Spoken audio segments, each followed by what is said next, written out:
And looks like we are recording. So, hey, I'm Ivan at Watch the Breaks. Technically, I'm the host, but really, it's nothing formal. I just wanted to create a little room for some collectors to gather and talk in the middle of the day with all this quarantine that we're dealing with. Hopefully provide a little levity, a little sanity and fun. And I'm excited to be joined by Scott Green, who is head of Prospects1500, a website that follows minor league baseball. I'm sure he'll give him a little time just to share about that, but then we've also got some collectors in the room and more joining. So you guys can ask questions of Scott or just share your thoughts on prospects. But it's not really super formal. I just wanted Scott here so we'd have somebody to have a good conversation with. But yeah, if you guys have cards you want to show off or whatnot, feel free to just jump in. But Scott, let's start off with just tell us about your site. Sure. Thank you. Appreciate you having me on, Ivan. So I started Prospects 1500 about 3.5 years ago. We launched it December of 2016. It had been an idea that was brewing for a couple of years before that. I had wanted to do a blog. I had done some short posts on some message boards about minor league teams and prospects, and I'm really into dynasty leagues and fantasy baseball. So I thought to put together a nice resource for players in dynasty leagues and people that wanted to find out about prospects that were, not just the top 10 or 15 that you'd see on a lot of sites, but really go deeper. I came up with the idea for Prospects 1500 and representatives that would write in and create top 50 lists for every team. So with 50 prospects per organization, and we do 30 teams, that gave us the name 1500.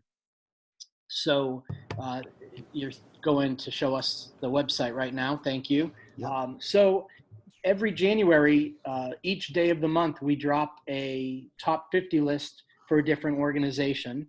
And, on the main navigation there, you've got top 50 Can I just say, first off, what I love is that when you go over it, like my biggest thing is going back in time and measuring. Yep. So that's really cool that you have the like I can go back and compare this easily, because too often sites are just like, here's new. That's a cool feature. Yeah, so that 2017, drop down there, those are the first ones that we did. Let's see how good you are at this, Scotty. So if you go, he got real quiet real fast, didn't he? Click on the Cubs. Go ahead, click on the Cubs. I dare you. I want to go to the Mets. So this was my writer for the Mets at the time. There has been a lot of turnover in our 3.5 years. You'll look at the articles that we did 3.5 years ago, and they look a little bit different from what we do now. We try to always link the players. The players' names would have links to Baseball Reference at this point. Cool. I'll get to that in just a minute, but this is what I was hoping to call you out on. Yeah. But I can't, because honestly, number 7, that's not bad at all for 2017 and where everybody else was looking at Pete Alonso. Hey, Bella, real quick, Ivan, Bella's having trouble with her mute button. I think she wants to. Jacob, you mean? Oh, yeah, she is tweeting. Bella, your Shark Bros? Yeah, that's Jacob. Jacob. I was logged in on Mom's computer last time. Ah. So he's muted and he wanted to share something. Yeah. Do you know where it shouldn't be muted? Oh, let me stop sharing, and that's how I can do this. Technical diff. Yeah. Oh, there we go. Hey. I muted because my mom came in and it wouldn't let me unmute. So. Nice. Sorry about that. Yeah, it's okay.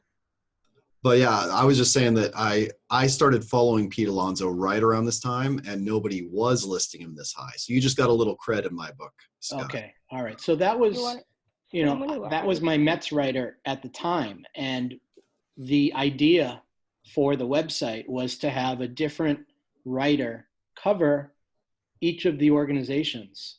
So I wanted to cover the Red Sox minor leagues, and I had another another friend that lives down in Florida, and he wanted to cover the Marlins minor league I'm in organization. Massachusetts, yeah. So that's our big job, is to do the top 50 and have it ready for the assigned date in January, because we publish a different one every day in January. Then I give my crew a little bit of a flexible assignment for later in the summer. In July or August, we do mid-season updates. So we'll have mid-season top 50 updates, later in the summer.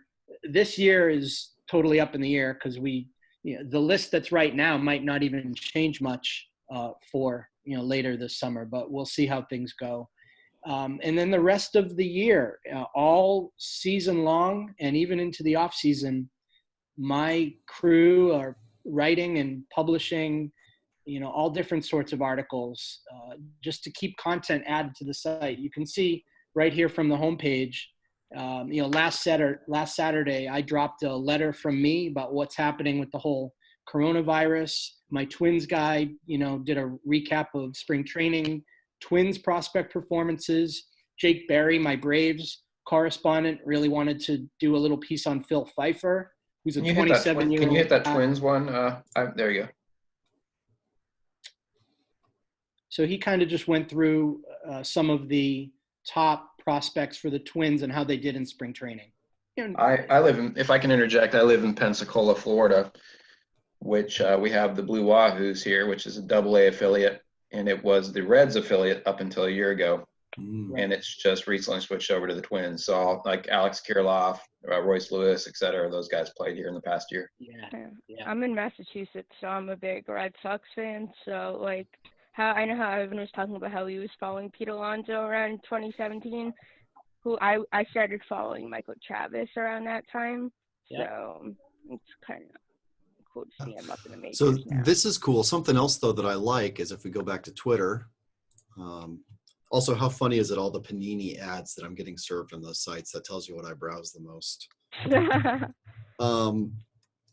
But as good as the site itself is, I really enjoy just following Prospects1500 on Twitter, because then, aside from retweeting me, thank you, Scott, you see the various writers and you start following their individual accounts. So like, I'm not following this guy yet, but hey, Yes, why so not? Jake he's my Rays correspondent. So you'll see a lot of Dynasty League stuff from Jake, baseball card collecting stuff, and then always his Rays columns. And I do share a lot from my friends on other prospect sites, like Ray from Prospects365 and the crew at Prospects Live and Eric Longenhagen. Oh, and the thing you just passed there from the Rocket City Trash Pandas. One thing that I did this spring was really, really cool is I hooked up with probably 6 or 7 minor league teams, and my writers put together prospect profiles for 10 to 15 players that were expected to spend some time with those teams this year. And the teams would put together that graphic with our logo, get a photo of the player, and they shared them out on their social media channels, on their Facebook, on their Twitter, some Instagrams. And then it was giving us some good promotion, putting our brand out there, which was really cool. And what I had to do really was just provide them with the write-ups that my crew was happy to do. So we worked with some minor league teams legitimately, a couple different leagues from AA, and hopefully next year I'll be able to expand on that more. Nice. So like, how in depth do you go of like teams? So like, for like, because there's a lot of minor league systems, you like cover like from down up, so like, you know a lot of the rosters and the minors as well. Yes. So I'll give you an example. I'm in Massachusetts too, so I'm a Red Sox fan, and I cover the Red Sox minor league for the website. So every month I try to do something different on the website. And one month it might be a recap of the top players from every level in the Red Sox minor league system. Another month it might just be a profile on a prospect that I like. A few years ago it might have been Michael Chavis, because I saw him come and play in Hartford, which is near me, when he was with the Portland Sea Dogs. And another month it might be an interview that I get to do with a player. So it changes every month, but there's always something new from our organization. But we do go deep, go to every level, and with the top 50 prospects, we really go deep and list 50 players who we want to keep an eye on. That's awesome. I was just curious because like there's 3 players that minor leaguers that me and my mom have been working with through this Twitter account to help them. So I didn't know if like you would like. That's super cool. Are you working on the adopt MILB? So I don't if you know any of these names. So it's Dean Miller, Carson Simis, and Brandon Walter. They were all drafted in 19, so. Okay, so they're probably lower on the draft ladder. That I'm not familiar with every player from last year's draft. Yeah, the biggest challenge is the guys that after the draft, because the draft doesn't happen until June. They're usually not with the team until July, so they just do that like rookie ball. Yeah. You can, but again, you can find some guys there in some gyms and start collecting their Panini pre-Bowman cards and things like that, and Leaf cards. But hey, I want to just do a quick shout out because I was confusing you. Shark Bows, I didn't realize that Jacob was separate. So I wanted to say hi, Jacob. Welcome. And hi to Michael. Welcome as well. Feel free to chime in if you have questions, thoughts, or just fun things. We're just here to chat. So, Scott, who's the prospect that you're looking at this year in the whole MLB that you think is going to have a huge impact that's like not really talked about? I did a little preparation. I have some cards to show, kind of from the top of our prospects list. So I wanted to, if you would be so kind to let me show some of these for a few minutes, that would be awesome. And we could have a discussion about that. Most of the collectors today, be it for personal keeping purposes or for people that sell cards, they like to look at the first Bowman Chrome autographs. Those are usually the ones that are most wanted. They might hold the largest values. But you can always get different autograph cards from these same prospects in other formats that Topps, Bowman, Panini, Leaf, whoever it is, puts out. So, selfish plug. Yes. But are you familiar with Onyx? Onyx Authenticated and Onyx Vintage? Yes. We had them on our web show last night, and that's another one. It's all on-card autos, and as a nice design element to skirt around how many people don't like logos, they're printed on vintage stock, and so it just has the feel of a baseball card almost better than some of those shinier ones without logos. And a really solid, the guy who makes the set is actually a former minor league scout and college recruit, so he's got a real sharp eye for talent. So like how you were talking about the first Bowmans and stuff, because I love prospects and I also like collecting. I actually started a project where I'm trying to collect a rookie and a first Bowman of every player on your current roster. So it kind of gives me like that knowledge of like when they were rookies, like how big prospects they were, and then like it also ties into my collecting aspect. So it's really fun. All right, so. Yes. It's a big one. Hey, does this look backwards? No, it looks normal. No, it reads normal. It does read normal, so I'm seeing it backwards. Yeah, sometimes it's under video settings. It's normal. The image, okay, so it looks right to us. Wander Franco is the #1 prospect in all of baseball. This is his first Bowman, which came out last year, and this is the Mega Box Mojo Refractor version. I do not have a first Bowman autograph of Wander Franco. That is the one. Many of us don't. That is the one to have a autograph of if you want to have the one to have. But that's not to say I can't enjoy the hobby and collect myself and find some others that are maybe more affordable. And so I bought one box of Bowman Sterling. It was about a $225 box. Split it with 5 people. So we each were in, about $50 or so, maybe $45. And so in that Bowman Sterling box, there were 5 mini boxes, and there was one autograph in each mini box. So we each basically picked our own mini. And the one that I ended up with Wow. Made you many enemies, right? had a nice, and this was a redemption. So I don't have the first Bowman Franco, but I do have a nice on-card Franco That's awesome. autograph from Bowman Platinum last year. And then a more less valuable autograph. I pulled this one from Bowman Platinum. That's awesome. And this is not an on-card. This is a sticker auto. But it's still cool, and I've got a couple Wander Franco autographs in my own collection here. So he's the number one prospect. I made this one in a trade where I got this Topps minor league heritage gold version, and this is numbered. That's numbered to 15.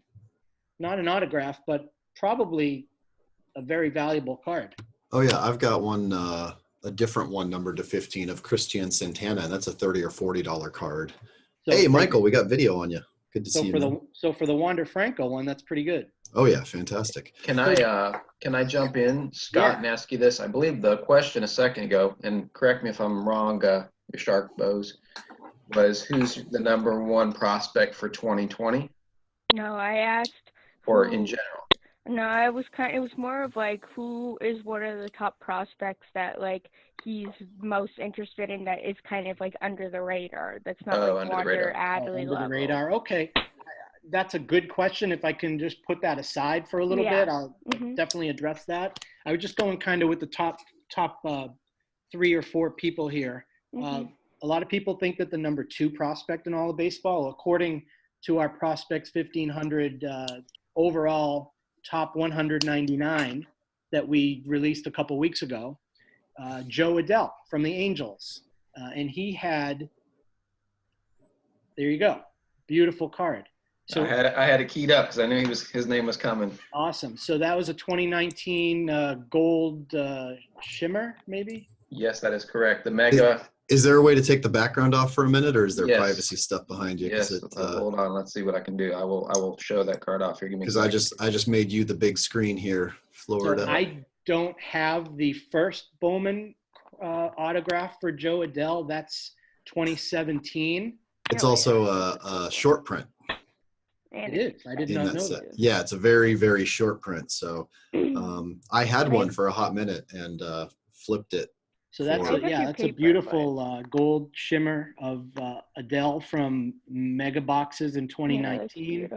And I got some 2018 Bowman High Tech. And they don't do that anymore. They haven't done it since 2018. But I got a nice autograph here. Nice. Redemption of Joe Adell. It's not numbered or anything, but I've got a Joe Adell autograph. So that's my Adell. Who's the third guy on my list? Oh, the third guy is Luis Robert. Oh, yeah. So Luis Robert is he just signed a long-term deal with the White Sox. He has not played a major league game yet. I was just going to say, isn't he a rookie, not a prospect? Yes. Well, he's the number 3 prospect in all of baseball, according to our list. You might find him a little lower, a little higher, depending on what list you're looking at. And he could start the year with the major league team because they extended him and there's no service time issue anymore for him, although he might start in the minors.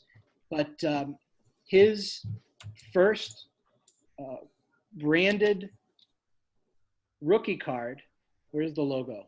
Right up here. Came out in the current Topps opening day product. And this is and all the cards I'm showing you are not graded. I don't have graded cards. Most of my cards go right into top loaders.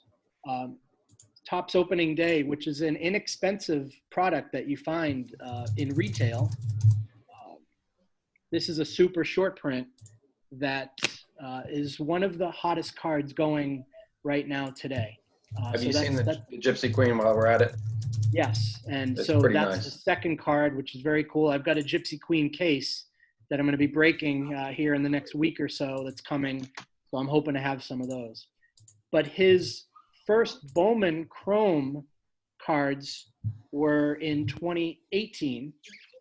And I do not have an autograph card, but this is what his 2018 Bowmans looked like. I have a And few of those. these are, you know, what was just a $5 or $10 card a couple years ago are now all of a sudden worth a lot more, which is pretty cool. I'm just going to go to two other prospects that I wanted to touch on. One is a rookie. Top guys or your under the radar guys? Are we there yet? I want the under the radar guys. Almost. Gavin Locks is one of the top rookies right now. This is his first Bowman card back from 2016. I don't have one of his autos yet, but if you're looking for the first Gavin Locks prospect cards, they're from 2016. His first rookie cards are now in 2020 Topps products. And this guy is not under the radar in a lot of prospect circles, but for the general collector, he is really up and coming. And he's Mariners outfielder Julio Rodriguez. He's one of my new favorite prospects to watch. His first Bowman autos were in last year's 2019 product. I don't have any of those, but I did get one of the Topps Now products, which was back in the Arizona Fall League. And yeah, you could probably find, let's see what that one goes Just for. thought it was kind of funny. This is just his base, not his chrome, but it was one of my like immediate sales. Yesterday I had about 100 cards hit my ComC port. Yep. And this one, the second I priced it, sold. And I priced it cheap because I just wanted to move stuff. Yep. So if you look, somebody already repriced it for $3. So on ComC, they show you all of the ones that are priced. And if you undercut this guy by a quarter, generally your cards will move pretty quickly. And I was fine with that. But yeah, it literally sold within 5 minutes of me pricing it. That's so you can sell yours and then you can see what someone else bumps their price to? Yeah. Wow. Yeah, because the item number doesn't change if they move it. So Pete Rose for Hall of Fame. Took it from you for less than $1 and that's it over $3. Yeah. Now let's see if he sells it or not. You know, cash in hand versus that. So I sold a Wander for $2. Again, not the chrome. My biggest ComC fail was with the Wander Chrome, but I'll save that story for another day. Okay. So I just wanted to show you in this Arizona Fall League set that came out in the fall, I was able to pick up, I think it was, I think it was $80. Was it $80? $80. You got a team set and you get a guaranteed autograph. It was either Jared Kelenic or Julio Rodriguez. Could be numbered. And so I landed a Julio Rodriguez and it's numbered to 49. Nice. So I was pretty happy. It's my only Julio Rodriguez autograph. It's not his first Bowman, but hey, props to Jeff who just joined. He put a shirt on. Thank you, Jeff. We were DMing a little bit as he was getting the link. So good to see you, Jeff. Jeff's a good guy. So, those are my top prospect guys. Ones that are more under the radar, you got to, go a little bit lower. And, guys like, I like Royce Lewis a lot. Royce Lewis on the Twins and Alex Kirilloff. Those are two top Twins guys. And Trevor Larnach. So those are some guys that you might want to look to pick up. Marco Luciano on the Giants. He was an international signing a couple years ago. Still pretty young in the Giants system. Hasn't played above rookie ball level, or did he get to the short season? So his first Bowman autos came out last year. The big rookie card right now, not necessarily prospects, but in the hobby, people are chasing the Luis Robert rookie card, like I said, and Yordan Alvarez for the Astros. His rookie cards are out now in Topps opening day, in Gypsy Queen, in Topps Heritage. All of the new products for 2020, people are really excited about his rookie cards. So yeah, even though he has not yet qualified as a rookie, so it's kind of interesting that there was that assumption made, and so he got into products, kind of the reverse Alex Gordon. They didn't pull his cards like they did with Alex Gordon. You know what was interesting was back, must have been 4 or 5 months ago, when they had Bowman Heritage being released, Topps online only. Mm-hmm. And these boxes were available for purchase through the special club that they have. The 529, no, 5 Yes. Montgomery, is it? Yeah. So they were available for pre-sale. You could get 3 per order, and I think they were about $100 a box. And each box had 1 autograph, had some chrome parallels, some numbered cards. It was a pretty good deal for a $100 box. And then it never went on sale to the general public. I guess they sold out, but they held that product back for several weeks and didn't ship it because originally they had Yordan Alvarez listed as a rookie card in that product. And I guess a lot of people in the industry and hobby were pretty upset because they expected his 2020 Topps cards to have that rookie logo. Yeah. And not a 2019 product. Yeah. So they delayed it. His card is in that product, but there's no rookie logo on Interesting. Interesting. So I wanted to share something real quick because Scotty, I know you do say appropriately, the first Bowman is regarded as the card, but I've got a story I've shared a lot of times. I don't know if you've heard it, Scotty, but this is what history in the hobby can start to get you, a little perspective. So this is 2013 Panini Elite Extra Edition. Yashark Bose wasn't even born yet. How many of us were actually collecting? I'm just teasing you, brother. That's actually the year I stopped collecting because of everything that happened in Boston. Oh, interesting. Interesting. Yeah, I collected a lot as a kid. I have a bunch of like 11 Series 1, the Rug Series. Yeah. A bunch from like 09, We all 08, do. 07. and then I stopped right around 13. Then I picked it back up in 16. So. Well, so this was right when I got really back into the hobby, and a big part of it was this Cubs guy, Chris Bryant. I actually got back into football card collecting about 2 years before this, but then I wanted Chris Bryant's cards. So I bought into a 20 case break of this with both the Cubs and the Dodgers because the Dodgers had nobody. So they were selling for $50 for a 20 case break. And this product also has, I think, 6 autos per box. And Panini tends to throw in an extra one like every other box. So I'm going in there and I ended up getting no Chris Bryants in that entire break. No Chris Bryant autos. I got a couple of like die cut parallels. But look at who else is on this list from 2013 for the Cubs. Yep. That nobody knew who he was back then. He was 16 years old, and he was actually a redemption. And his autos ended up being numbered to, I believe, 200. Like they didn't have the big base auto. They only had numbered ones. And I got 2 of those in that break. Similarly, there was this other guy. Let me see if I can find him on here. Oh, So the Dodgers, I told you, were the cheap team in the break. There you go. Yeah. Look at that. So I didn't even know that I had, like, nobody knew and nobody cared. I got 2 Cody Bellinger autos in there. They sat in a box for 2.5 years. And then he got called up and I was sorting in like April of that year and I found them. And they were $150 each at that point. And I guarantee you, if you had been buying in 2013, you could have gotten those for $5. Now, the even crazier thing about this product is that I've come back to it multiple times in the years since then because it's so deep. Look at the Team USA names. Nick Prado, who's currently a prospect. Blake Sable, who just got drafted last year by the Pittsburgh Pirates. Chase Strumpf, Cubs Andrew prospect Vaughn. who just had his first. Yeah, Andrew Vaughn. So it's crazy that this product that's 7 years old is still having guys that are in the pipeline and can deliver. Mickey Moniak. So I've always found that very fascinating, and that's another reason why I do talk some about the unlicensed products. Yeah, that are out there like because the product. Have you? It's grown on me, and I do get some each year.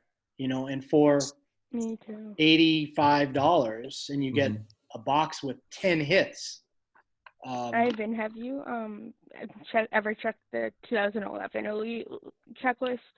Well, I haven't. I may have, but each one has so many different. Yeah, I mean, 11 Elite has like Bauer, Story, Lindor, Rendon. There's all these names.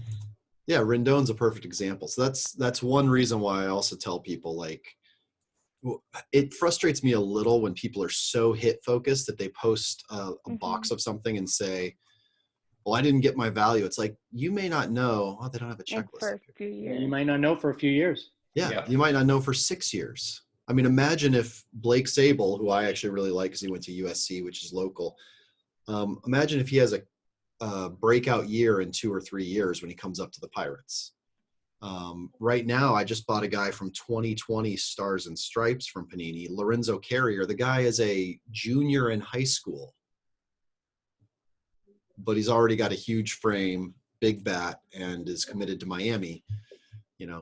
He may not be in the league for 6 years, but I got 3 autos of him for $8. I saw that on Twitter actually yesterday. There was someone was selling a card, and it was Jack Leiter, and I'm like, I've seen this guy. This guy's dominating in college, but this is his first card because it's a Stars and Stripes card, and he's going to be drafted soon, and he's going to be really good because he's like, I mean, he's doing phenomenal in college, so it's like, yeah. So anyways, that's just my little thing about cards and knowing that there is a lot of options out there, especially if you see a guy that you like and you're like, oh, I don't want to pay $50 for an autograph card. It won't jump to $1,000 like a first Bowman might, but if a $5 card jumps to $200 versus a $50 card jumping to $1,000. Yeah, one of my favorite prospects right now is Jarren Duran, outfielder in the Red Sox. Yes, I love him. Jarren Duran does not have a Bowman card yet, except for the Gary V set. Yeah, the Gary V is like the only card he has. But in the 2019 Elite Extra Edition, he has autographs. So, that's one if you want to go, and it's not going to be a huge valued card, but, it's one to have if you want to collect a guy and have some autograph cards or die cuts or low numbered parallels. And that's another product that right now you can find Jason Dominguez cards. And the Martian has some Yankees prospect cards in this edition, in this product. And he's in that, and he's in Panini in draft. Yeah. But he won't have his first Bowman until I think next month in 2020. Now here's the challenge with that, Scotty, is that because Jason Dominguez is so high right now, that's one where I do wonder if you're in this simply for cardboard appreciation, this appreciation, not this appreciation. Correct. Is buying a Jason Dominguez elite card a smart move, or does he not have as much room to grow because he's so hot? Personally, I think that as soon as, now it's really hot because it's the only card he has. As soon as his first Bowman comes out, I think all of these cards are going to dip just because the first Bowman is the most valuable. But I think they're still going to be at a decent price, a good price for the name. They're just not going to be as sought after as they currently are. Yeah. It's a good point. I do want to shout out to Jacob. I know he was having some trouble trying to unmute. Jacob, did you have a prospect question or something you wanted to share? No, I was just trying to get the audio back to work. Sorry. Hey, no worries. We got it back to work though, and good to see you. And Jeff, I didn't realize I had you muted either, so you're unmuted now. Thank you for having me. Yeah. Yeah, thanks for joining in. So you were saying Jarren Duran is one of your semi under the radar guys. Who else do you really like right now, Scotty? A couple. I have some names that some of my followers on Twitter and even my website partner Brian had asked me about. Brian goes under the Twitter handle Fake Baseball GM, and he wanted me to bring up Mason Martin from the Pirates. Mason Martin. Oh, I love him. He's a powerful first baseman. His first Bowman, I think, was it 2018? Might have been maybe 2016. Can't remember off the top of my head. Ivan, I don't know if you get a chance to do a quick search there. Yeah, so pretty certain it was 2018 because, so here's another example of a guy that I was keen on earlier. And look at this, 2014 Onyx Platinum Elite had Mason Martin in it. Doesn't make his debut until 2019 Bowman. Actually, I think that's mislabeled. I think that's 2017 or 2018, but still, Onyx had him first, and then he pops up in Bowman. Okay, 20. So what's the year there in Bowman? 19. Or 19. All right. Yeah. So I don't know if you can see this on my phone. A green shimmer autograph of Martin from 2019 Bowman there. And that was on the app that I actually use a little bit, more for buying than selling, Mercari. And it was on there for $18. And I'm so mad at myself that I didn't take it. Someone else snagged it up. You probably can't get that card for less than, I don't know, 75 or 80 bucks right now. But that was just a couple months ago. I'm so mad. So Mason Martin is one, I think he's really up and coming. He made our top 199 list. I think he was in the 97, 98 range, right into the top 100 there. Yeah. So a minute ago, I also just shared my ComC, even though it is public and searchable. Something I do like doing, everybody, is I try to be as transparent about what I'm collecting or what I have also, so that you know that I'm not just shilling stuff. And that's something else that I like about you, Scotty, is you constantly on your Twitter feed show the cards that you hit, show the cards you're collecting. And I think that's important for a healthy hobby when you've got a following like you do. So I appreciate that. But yeah, I also try to share out where I see good deals. These are not my cards that I'm selling, but if I saw that card for $18 and I'm not going to take it, well, maybe one of my followers wants it, and I'll share those links. And I do try and, I have, there was someone that was just asking me to help them, move a couple cards the other day, and I tagged a few people that I thought might be interested, and I think he was able to make some deals. So whether they're sales or trades, I'm all for that. I don't know if you guys who are just checking in now know me a lot. The hobby and my website, these are all secondary things. I have a real life job. I'm a sales guy in a local media outfit here in Western Mass. Things for me are a little slow right now, but in my free time, I do spend a lot of time on my website, Prospects1500. I do spend a good amount of time with the hobby and collecting, and I started to do some breaks. And I'm not in this for business. And when I do my breaks, they're pretty much completely nonprofit.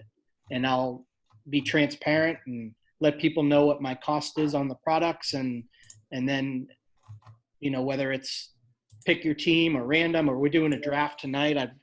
I've got 8 of these Inception boxes, which is pretty cool. It's half a case, and I've got 18 people, and we're going to break it, and then we're all going to draft the hits. So someone's going to draft this auto, and someone's going to draft that numbered to 50 card, and it's going to be a lot of fun. And everyone bought in for an inexpensive amount. Yeah, which is cool. I also, though, I can swing the other way and say sometimes it does annoy me a little bit how people like there's nothing wrong if you do profit a little bit, Scotty. Just hear that message from me. Like, I hear you. People know what they're paying as long as you're transparent. I think way too often, I saw this just yesterday, a friend posted some cards on ComC, and someone else replied, "Why are your cards so expensive? I can get them cheaper." And it's like, okay. Even that card that I shared a minute ago that I sold for 74 cents and the guy put it up for $3. Sure. Okay, if somebody looks at it and says the centering is better than all the others and the edges are fine, I don't know. So I feel like as long as you're transparent and honest, there's nothing wrong with making a few bucks too. Your time is worth something. But, sure. Yeah. A lot of that is time. I have my family here and my kids and my wife, and yeah. we're gonna do family stuff. Well, I've got a break tonight at 7:00. So, Yeah, give me that hour. Tell me about it. I had a show last night at 6:00, and the wife was shooting daggers at me the whole time. So Sorry, Shark I'll Buzz. do I'll do sales on Twitter, and they can last anywhere from 2 to 3 hours. So that's like a lot of time, and it's like people are always telling me, they're like, you need to price your cards higher. You need to do this. You need to do that. I'm like, I'm not here to make you buy a card that's the same value that you can get it anywhere else. I'm here to get you cards that you want for cheap, and if I make some money off of it, great. If not, you get cards you want. So that's how I see it. I have two questions. One in directly to Scott, but I guess one observation, then a question. And the observation as it relates to a prospect, for example, in baseball, maybe your guys' opinions on his marketability based on the team that he's in. Because, for instance, a Yankee in Boston, the Yankees, the Cardinals, the Cubs, there's a handful of very marketable teams. Then the off teams, like, for instance, you mentioned the Pirates, and you run into guys like, for instance, Austin Meadows, who is a tremendous talent. He's just kind of a bread and butter kind of player, has great years, but on the whole has really not seen much of a move tremendously in the hobby.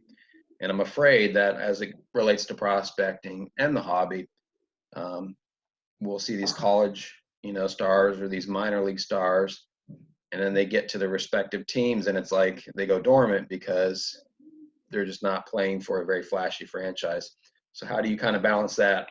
And then my second question is, if you guys want to answer this, is given the state of where we're at, the delay of Major League Baseball, the delay of sports in general, but in particular Major League Baseball, do you see a bottleneck effect here with the 2020 to 2021, where it's almost like double the amount of prospects and double the amount of athletes are coming out and filling the void that normally is flattened over a 1 year period? So it's almost like we're going to be playing catch up with the prospecting and the drafting, et cetera. That's a great question. The second question, I really don't know how to answer that. We've never seen this before, as we're in unprecedented times with prospects that we thought might be close to the majors and only maybe a month or two in the minors before they get called up.